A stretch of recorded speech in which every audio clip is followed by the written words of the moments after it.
The Boer War, British versus Boer guerrillas in South Africa. Welcome back to Timeframe, where we explore the pivotal moments in history that have shaped our world. Today, we delve into a conflict that redefined colonial warfare and had lasting effects on South Africa, the Boer War. This war, fought between the British Empire and the Boer Republics, brought about significant changes in military tactics and national identity. The Boer War, also known as the Second Anglo-Boer War, began in the late 19th century and was fueled by a mix of political tensions, economic interests, and national pride. The Boers, primarily of Dutch descent, had established themselves in the Transvaal and the Orange Free State. They were fiercely independent and resisted British control, which was driven by the desire to expand the empire and access the rich gold and diamond resources in the region.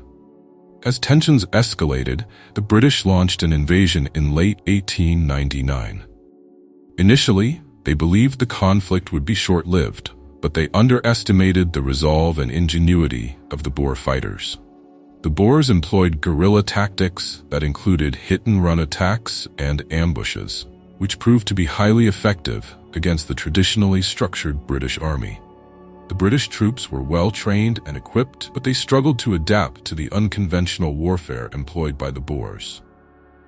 The Boers were fighting for their homes and livelihoods, and their knowledge of the terrain gave them a significant advantage. They utilized the natural landscape to launch surprise attacks, often disappearing before the British could mount a counteroffensive. As the war dragged on, it became increasingly brutal. The British responded to the guerrilla tactics with a scorched earth policy, destroying Boer farms and relocating civilians to concentration camps. This strategy aimed to cut off supplies to the Boer fighters, but it also led to immense suffering among the civilian population.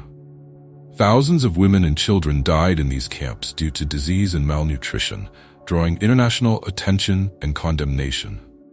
Despite the hardships, the Boer fighters continued their resistance.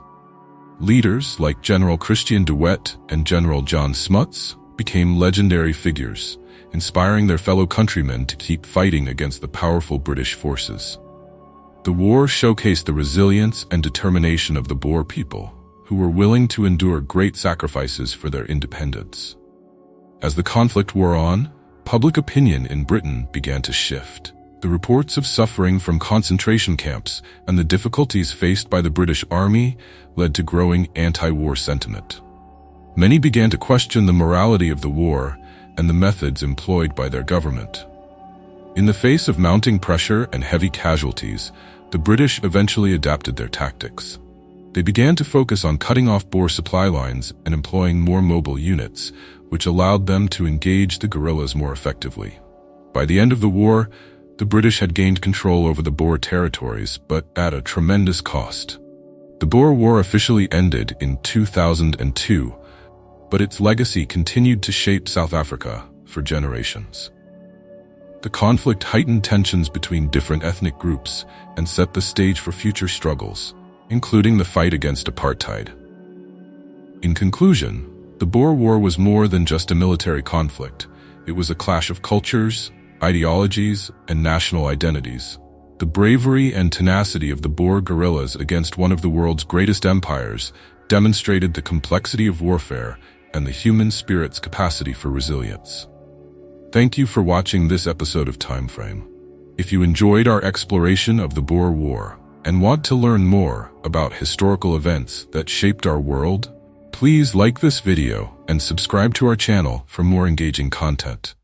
See you next time.